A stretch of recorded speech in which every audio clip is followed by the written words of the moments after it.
I think there's a grain of truth in that. What's the grain of truth? I think there should be more voices on the right at Harvard.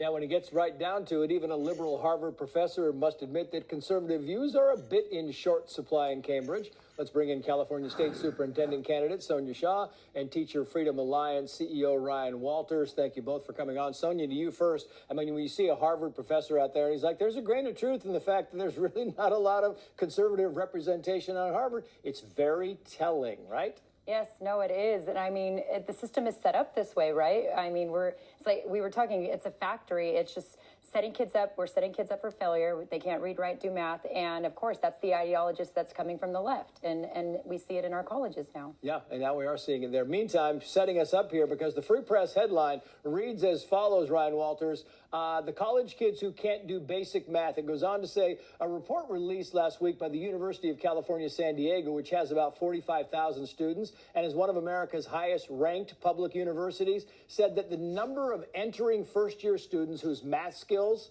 fall below middle school level increased nearly 30-fold from 2020 to 2025 to roughly 1 out of every 8 new students. I mean, those numbers are frightening.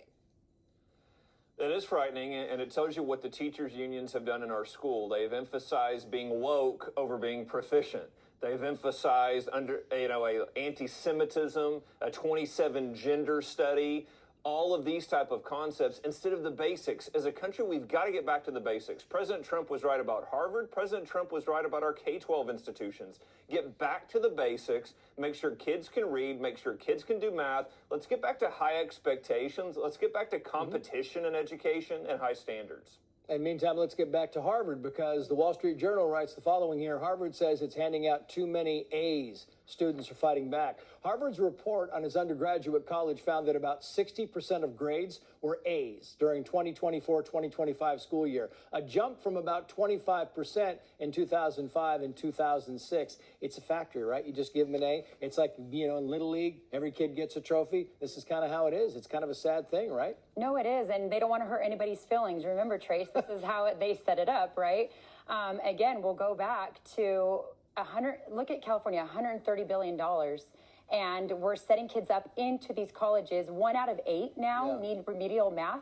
This is insane. I mean, we've been ringing the bell. Look, Stanford did a study and they held our district as the recovery model. It doesn't take much more than just focusing on the reading, writing, and math. Yeah. And the unions and the special interest groups are too busy pushing ideologies into the classroom. That's why kids cannot read, write, and do math. This is absolutely horrible. We're ringing the bell, but we also have solutions available. It's time to get back because our economy is going to suffer sending these kids out to the workforce. Plus, your school district fights like crazy for these kids, which has always been very nice. Fox News writes the following here. Warning for teachers unions. Top Parents' Rights Organization is sending a lookout warning to parents urging vigilance against 2 of the top teachers unions in the United States. Teachers unions were created to support educators and improve classroom instruction. Instead, they have transformed into radical political organizations that exploit their influence to push far-left ideology instead of prioritizing student academic success, says the parents group about that. Ryan Walters. As always, the parents are right. They're spot on. The teachers' unions are destroying our schools. They're destroying this country.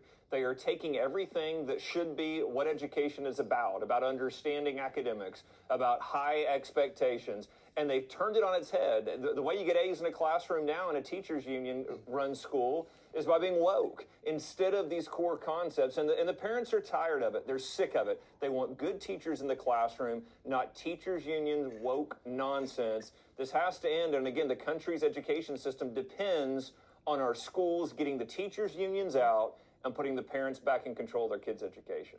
Yeah. Ryan Walters, Sonia Shaw, thank you both.